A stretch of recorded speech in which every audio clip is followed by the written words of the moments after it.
Ganito bro, nakakanta ko, magigiyakan tayo dito eh.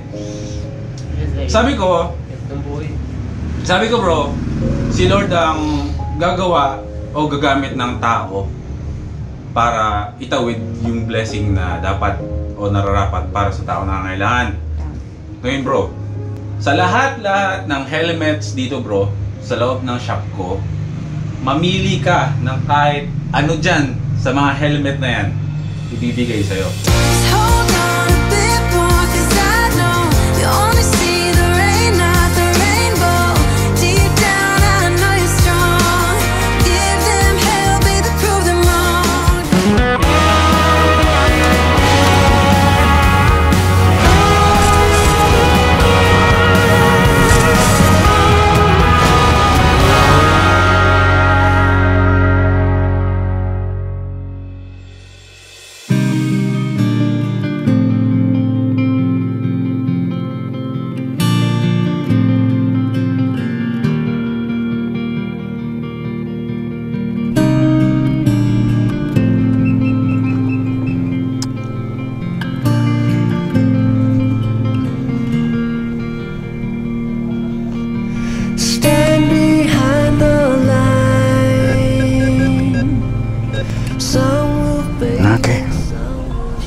Okay. Good morning my first timers from YouTube and Facebook. Welcome back. Okay, meron lang tayong mahalagang gagawin ngayong araw na to. Okay? Isang napakalaking ganap para sa isang espesyal na tao ngayong araw na to. Ayun, mga first timers, kamusta? Ang first time ang meron sa inyo ngayon. Dito muna tayo. Ayoko nang tanggalin yung helmet ko eh. Tinatamad ako. Okay. Ayan, nakikita nyo ba ako? Di ba mga first timers, kamusta? Anong first time ang meron sa inyo ngayon? Kahapon, kung maalala nyo, ay sa huling upload natin, may isang tok-tok rider tayo na nabigyan ng DC Monorack. Okay? Naalala nyo yun? Yung 200 lang yung kinikita niya sa isang araw. Diba? Maraming nakapanood nun, pero marami ang nakarelate na mga kapwa rider, may mga normal na tao na nakarelate sa buhay ni Kuya, di ba? Natulog ako kagabi ng tuwang-tuwa kasi meron tayong good news para kay Kuyang Tok-Tok Rider. Kanina, ginawan ko ng paraan kung paano ko siya makokontak. Sabi ko, nag-post ako sa Facebook ko na kung baka kung pwede itag nyo sa, kung kilala nyo si Kuya, itag nyo siya sa akin. So nahanap ko siya. Ang mismong operator ng Tok-Tok ang nagtag sa kanya. So ngayong araw na to, isusurprise natin siya. Okay? Maaari sa mga oras na to ay andun na siya ngayon sa lugar kung saan kami nagkita. Sabi ko, bro, pumunta ka dun sa lugar kung saan tayo nagkita. Antayin mo ako ngayon, papunta na ako. Okay? Samahan niyo ako. Na-excite ako. May malaking tayong surprise para kay bro. When I think of every time you let me down, I start to lose control. A lot of weakness. I never told you I was mad. Yeah! Chicken pie! Putok-putok! Chicken pie lang malakas!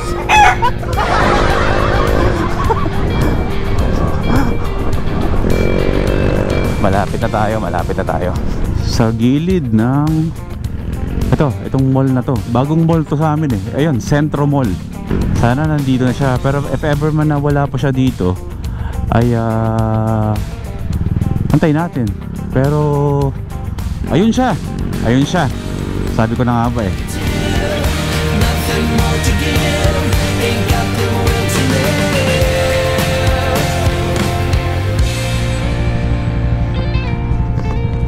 Ano bro? Ito na, nakakabit na. Medyo ano pala, lagyan ko sa ano eh. Yung plywood, baka dito siya. Bro. Ayan, nakakabit na. Lagyan mo na lang ng plywood, tapos i-screw mo. Nag-trending yata ako sa ano ha? Hindi naman nag-trending. Maraming na-inspire sa'yo bro. Kilala ko operator mo. Dustin pa. Oo. May ano ka ba? May booking ka ba ngayon? Wala sir, ano po. Nag-cancel booking po ako ngayon eh. Okay. Pwede ba bro na isama kita sa shop? Gusto ko ngayong araw bro. Okay. Kasi ako, kahit ako gumagawa bro ng ganitong klaseng content, ako na-inspire ako ng sobra sa'yo. Nung nalaman ko yung kwento mo kahapon, parang life-changing siya para sa mga tao bro. Na sa ganitong klaseng panahon, eh talagang ikaw nagsusumikap talaga. Bro, promise bro, marami natuwa sa'yo. Halo-halong emosyon yung mga nararamdaman ngayon ng mga tao ngayon bro. Gusto ko siyang isama sa first time moto. Okay lang ba sa'yo? Gusto ko ngayong araw na to, kahit bigyan mo ako ng 2 oras mo na wala kang aalalahanin, wala kang iisiping biyahe, wala kang iisiping boundary mo ngayon ng iuwi mo, basta sumama ka lang sa akin sa shop. Ha? Malapit lang, dito lang tayo. O tara. Wala ka nang takot sa akin ngayon oh. Kala mo, dapper ako no. Ano bro, Daniel pangalan mo diba? Daniel Gatchalian. Pambiro yung apelyido mo bro, pang ano pa? Pang ano, politiko? Hindi ko alam kung anong iniisip niya ha, sa mga oras na to. Pero syempre, iniisip niya na merong surprise sa kanya. Automatic na yon, kahit sino naman ang ilagay mo sa ganitong sitwasyon, expect na yan na merong mangyayaring maganda para sa kanya. Pero ang tanong, ano ba yung mga bagay na ikaka-surprise niya ngayong araw na to? Malalaman nyo rin pagdating natin sa shop. Bro, kanina nakapabiyahe ka naman ha? Wala nga po, buhat ng alas 8, lumabas ako, wala. Hanggang ngayon wala, alas 8 ka nagsimula, hanggang ngayon wala pa? Wala pa rin? My God, halika. Papunta po tayo ng Pampanga eh. Malayo yung Pampanga, hindi mo muna kinuha. Wala na po akong gas. Oh, wala ka na rin gas. Ay. Hindi daw siya pumunta ng Pampanga, kinancel daw niya yung biyahe niya pa Pampanga, pero nasana yun ha. Wala na daw siyang gas pala. Hay, di bale. Special na araw to, hindi mo makakalimutan tong araw na to. Marami nagmamahal sa'yo bro, hindi mo alam. Marami nagmamahal sa'yo ngayon.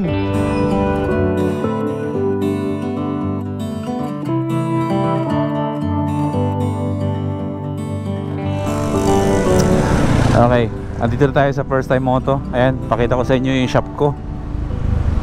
Diba, lapit lang. Wala pang 5 minutes, andito ka na. Ayan yung first time moto. Tara bro. Okay. O tara bro, walang gagalaw dyan ng motor mo. Oh, welcome. Welcome sa shop ko bro. Ayan. Ayan ito yung sinasabi ko sa'yo na, na helmet shop bro. Ayan, upo ka muna bro. Ito. Pahinga ka muna. Sabi ko sa'yo, wala kang aalalahanin muna ngayong araw na to. Ayan bro, sasabay-sabay na tayo. Nag-umorder lang kami ng pizza para kakain tayo, okay? Nagka leptospirosis ka? Kaya ka natanggal sa trabaho din? Hindi naman. Po mayo na po Sa trabaho mo? Ito siya. Eh hindi ko na po kaya. Kasi sabi sa akin ng doktor, huwag ka na magano sa matutulungan. Oo. Kasi nga madali ka nang tatamaan ng mga sakit na ganyan. Yung ihi po kasi hindi po pwede magtigil. Tigil. Hindi na siya pwede Pwede magtigil. kuminto ka. Ganun ba ang leptospirosis pag meron ka na? Oo, ganun. Once naman nagka-leptospirosis ka, forever na yun sa katawan mo?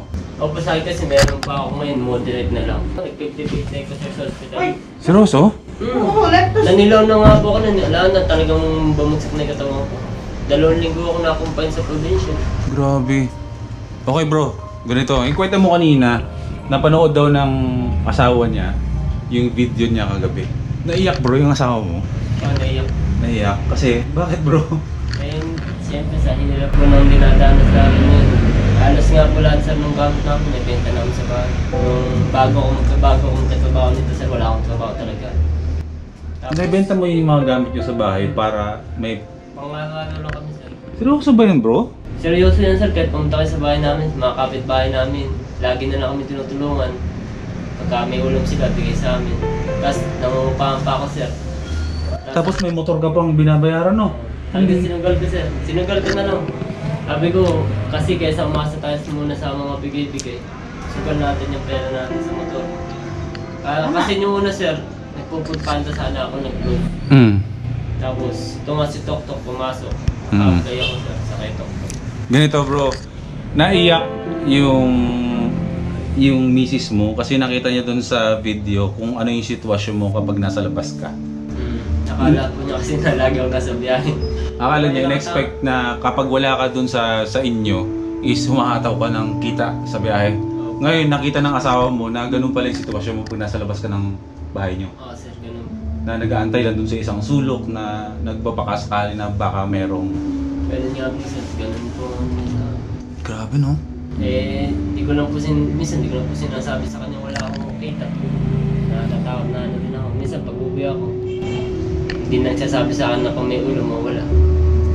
Seryoso bro? Ano, sir, may po talagang boy ko. Madami po nakakalam sa amin. Kaya ako lang mag-isa nagtatagwid ng pamilya ko. Seryoso? Kahit pasyal kayo sa bahay nila. Meron akong sasabihin sa'yo bro.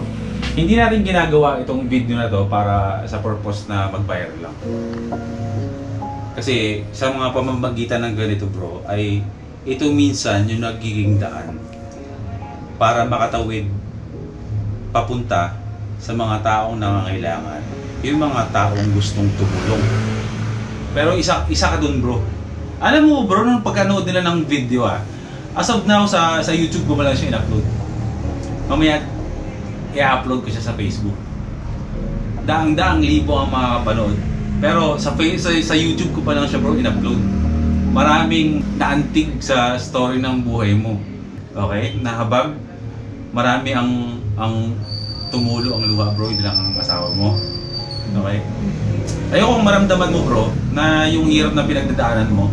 Ayokong maramdaman mo na dalin-dalin mo yung sa araw-araw. Diba? Sabi ko, masaya ka ba dun sa DC Monarch? Sir, Okay. pagdating ko nga doon, kinabit ko agad yan. Kala po ng asawa ko, binibig ko. Binigay ng DC Monarch yun at ng Pamilya Torres ng Czech Republic. Ngayon bro, alam mo ba na overnight lang nagdaan nung in-upload ko siya sa Facebook ay ngayon ang dami nagmamahal sa'yo. Oo nga po, naramdaman ko po. Ang dami po doon sunod-sunod nag-message sa akin. May idea ka ba kung bakit kita dinala dito? Wala naman sir, baka po kasi interview. Yun ang po yung Interview? ano, baka po. Ano yung isang bagay kahapon na napuna mo sa akin? Yung unang kita ko sa inyo sir. Oo, yung nakita mo sa suot-suot ko na gusto mo. Ay, yung helmet sir. Yung helmet? Oo, yung helmet talaga sir. Di ba sabi ko dati, kahapon, sabi ko, malay mo, dadating yung panahon na pag bless tayo ni Lord, magbigay ako ng helmet. Hindi ko sinabi na magbibigay ako. Okay? Meron isang taong taga US bro na nag-message sa amin kagabi. Nag-touch ako kay kuya, sobrang naiyak ako doon sa sinabi niya na yung uuwihan niya ng nung merienda yung anak niya, hindi niya mauwihan ng grabe Diba? kung parang ang tama sa puso sa akin, iba eh. Parang, di ba? Lalo na ngayon, pandemic, ang hirap ng buhay dyan sa atin. Nakikita mo talaga sa mukha niya yung yung talagang hindi ako uuwi hanggat hindi ako makapagbigay ng, yun, ang hirap i-explain. Ba't ka naiyak? Parang, hindi. Pero sinaya ako, parang ang hirap i-explain talaga nung feeling eh. Kasi kita mo siya sa kita mo yung emotion ng mukha niya talaga eh. Parang hindi ako uuwi hanggat hindi ako makapagdala ng pasalubong para sa anak ko. Anong balak mo bro para sa kanya? Bigyan natin kuya ng helmet tsaka ng gloves para safe siya. Okay ba sa'yo yun bro? Oo sir. Ha? Ganito. Iyak mo siya. Walang iyakan ha? Walang iyakan. Tatapos yan. Bro! Huwag kang iyak! Pabira ka! Okay? First time ko sir. Okay ganito na. Bila ako rin. Oo. Ganito bro. Nakakanta ko, mag-iiyakan tayo dito eh. Yes, ay. Sabi ko bro, si Lord ang gagawa o gagamit ng tao para itawid yung blessing na dapat o nararapat para sa tao na nangangailangan. Ngayon bro, sa lahat ng helmets dito bro, sa loob ng shop ko, mamili ka ng kahit ano dyan sa mga helmet na yan, ibibigay sa'yo.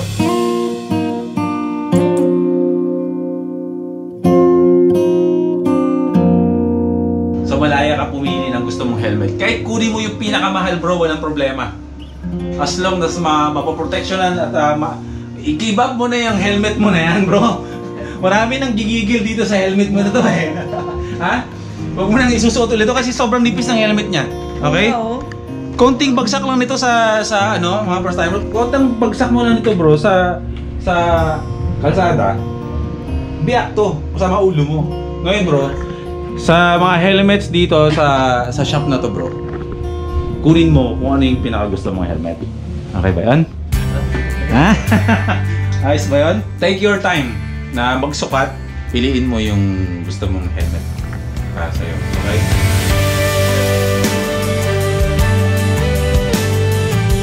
Oh, ganyan. Sir, okay sir. Yan. Gusto mo Try ba? mo. Large ba yan? Large yan. Try mo. Oh, sukat mo bro. Sakto. Ito lang. Oh, good. Okay yan. O yan, may helmet ka na. O yan, dyan na yung pizza natin. O tara bro, magmerienda na tayo bro. Dalawa to. Pagkatapos natin dito, makakadaan ka na dun sa inyo. Kaya pag mo na yung merienda ng anak mo. Ha? O, itabi na natin to. Yung nag-deliver ng pizza, first timer din. Brother, salamat ha. Tara bro, alcohol tayo bro. Diba, hindi ko rin lunch niya. Tara bro, kain tayo bro. Shoutout Pag meron na. sa DC Monorack bro. Mahal na mahal ka ng DC Monorack bro. Busin natin yan. Yan ang ulit ang makain ng pizza sir. Sa loob ng ilang buwan. Sarap ba yan?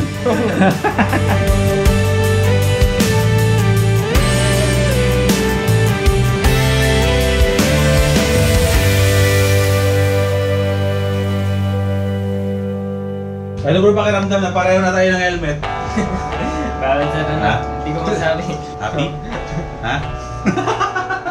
O hindi ko na kailangan bumili bro. Kasi bibigyan na tayo ng jersey ko. Kita mo yung jersey na yan bro? Ano bang size mo bro?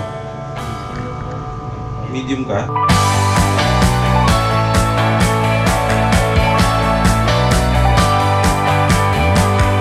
So, sagad-sagarin na natin bro ha? Pangtuhod mo, tsaka ito yung sa sipon mo. Tsaka isang kumine bro na hand gloves para sa'yo. Sukatin mo nga bro! Sige bro. Masaya ka na ba dyan? Masaya po. Ayun. Anong tagal lang? Mga nagmamahal sa akin. Ganito bro. Masaya ka na ba? Oh, sige, masaya na po ako dito. Sobrang saya ko talaga. Okay. Shout out kay Lian Algin Tamayo. Bro, meron kaming hindi pa dyan tatapos. Okay, meron pa kami surprise. Surprise para sa iyo. Hindi bro, hindi nagkagaling to. Lahat to tulong-tulong na namin. Pinagsama-sama na namin. At maaaring madagdagan pa. May bibigyan ko sa iyo. Okay? Hindi ko bubuksan. Okay? Ayokong hindi ko ugali yung gusto ko bro, Silipin mo lang. silipin mo lang. Okay? Tapos kung pwede, kung kaya mo namang lumabas mamaya, magtrabaho pa, okay pa. Pero kung gusto mo after nito, magpahinga ka, magbanding ka kasama ng anak mo, kung anong gusto yung gawin sa pamilya mo, bumawi ka. Ang dami mong pagkukulang, di ba sabi mo? Nawawala ka ng time. So, ngayon bro, may sobre dito na galing sa amin ng DC Monorack at saka dito kay Lian Allegra Tamayo. Yan bro, para sa'yo yan. Hindi ko papakita sa kanila. Pero lang. gusto ko silipin mo lang, ha? Huwag mong ipapakita sa amin. Okay? Grabe naman to siya. Hold on a bit more, 'cause I know you only see the rain, not the rainbow. Kuya Daniel, ano lang, lakasan mo lang sa araw-araw, kuya. Pagsubok lang yan, kumbaga sabi nga nila parang yung gulong bilog yan, hindi naman lagi tayo nasa ilalim. Darating din yung time na lagi pupunta rin tayo sa ibabaw. Kaya ano lang, laban lang. Yun lang kuya. Yun lang, laban lang. Hold on a bit more, 'cause I know you only